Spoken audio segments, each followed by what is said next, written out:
પ્રિય ભક્તજનોને મારા જય શ્રી કૃષ્ણ. ભગવાન શ્રી કૃષ્ણની અપરંપાર કૃપાથી અને આપ સૌના સાથ સહયોગ અને પ્રેમથી અમારી આ યુટ્યુબ રાધે ગોવિંદ પટેલ કોકિલાબેન ચેનલને 10,000 સબસ્ક્રાઈબ પૂર્ણ કર્યાનો સુંદર મુકામ પાર કર્યો છે. આ સફળતા એ મારી એકલીની નથી, આપ સૌનો પ્રેમ અને આશીર્વાદ તેમજ આપ સૌનું દરેક વ્યૂ, દરેક કોમેન્ટ, દરેક લાઈક અને દરેક શેરનું આ ફળ છે. તો આપ સૌનો હું હૃદયથી ખૂબ આભાર વ્યક્ત કરું છું. આવી જ રીતે હું આગળ પણ તહેવારને અનુરૂપ સુંદર મજાના ભજનો લઈને તમારી સમક્ષ આવીશ. તો આમ જ તમે મને સહયોગ અને સાથ સહકાર આપતા રહેશો. ભગવાન શ્રી કૃષ્ણની અપરંપાર કૃપા આપ સૌના પણ જીવનમાં રહે, આપણા સૌના જીવનમાં સુખ, શાંતિ અને સમૃદ્ધિ લાવે એવી અભ્યર્થના સાથે હું આપ સૌનો ખૂબ દિલથી, હૃદયપૂર્વકથી આભાર વ્યક્ત કરું છું. કહેવાય છે કે સફળતા પાછળ પણ કોઈકનો હાથ રહેલો હોય છે. આ સફળતા પાછળ પણ મારા પરિવારનો મને ખૂબ સપોર્ટ રહેલો છે. પરિવારમાં એમાં પણ મારા હસબન્ડ કે જે મને સુંદર મજાનો સપોર્ટ કરે છે.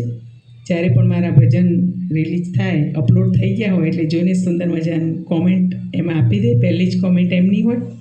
એ ઉપરાંત અમારા જે દાદા કે હાલ યુએસએમાં રહે છે, જોણંગ ગામના વતની અને હાલ યુએસએમાં રહેતા એવા અમારા ગોવિંદભાઈ મફતભાઈ પટેલ, એમનું પણ અમારા આ મંડળમાં ખૂબ મદદ કરેલી છે, ખૂબ સહાય કરેલી છે, ખૂબ સપોર્ટ કર્યો છે અમને પણ.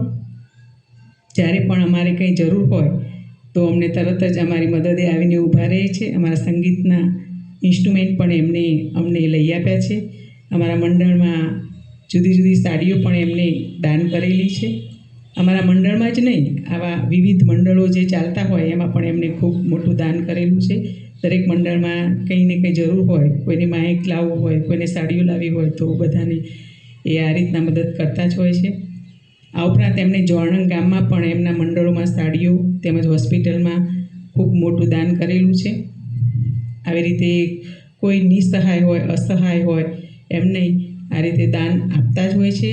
દરેકના માટે આધાર બનીને એ ઊભા રહે છે.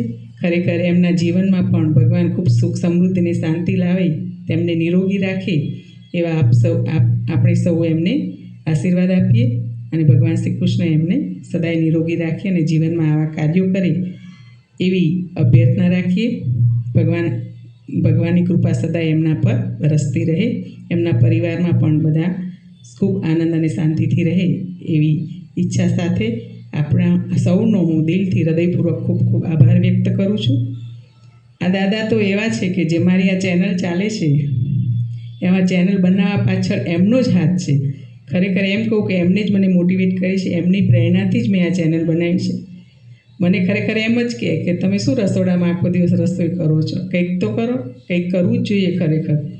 તો પછી કે તમને શું શોખ છે? મને ભજનનો બહુ શોખ છે. તો કે તમે યુટ્યુબમાં ચેનલ બનાવો.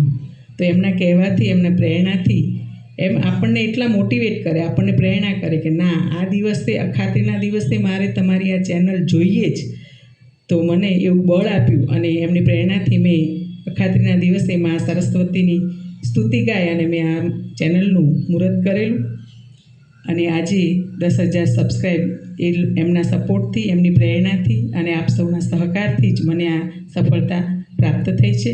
તો ખરેખર આ રીતે આપણને કોઈ મોટિવેટ આપે, કોઈ પ્રેરણા કરે તો ખરેખર આપણી ઈચ્છા, આપણી જે કામ કરવાની તીવ્રતા હોય છે ડબલ થઈ જાય છે.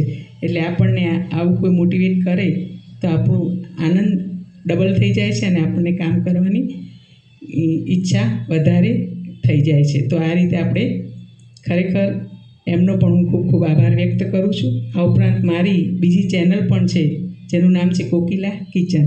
એમાં હું પણ કિચનના, રસોઈના નવા વિડીયો અપલોડ કરું છું. જ્યારે ટાઈમ મળે ત્યારે નવા સુંદર મજાના અંદર રસોઈ બનાવી અને વિડીયો મૂકું છું. તો એ પણ મારી ચેનલને તમે બધા જોજો. અને એ પણ મારી ચેનલ મોનેટાઈઝ થઈ ગયેલી છે. તો એમાં પણ બધાનો ખૂબ સાથ અને સહકાર છે. તો સૌનો હું દિલથી ખૂબ આભાર વ્યક્ત કરું છું. આ ચેનલો બંને, મારી ચેનલોને જેમણે પણ મને સહકાર અને સપોર્ટ કર્યો છે એ બધાનો હું દિલથી ખૂબ આભાર વ્યક્ત કરું છું.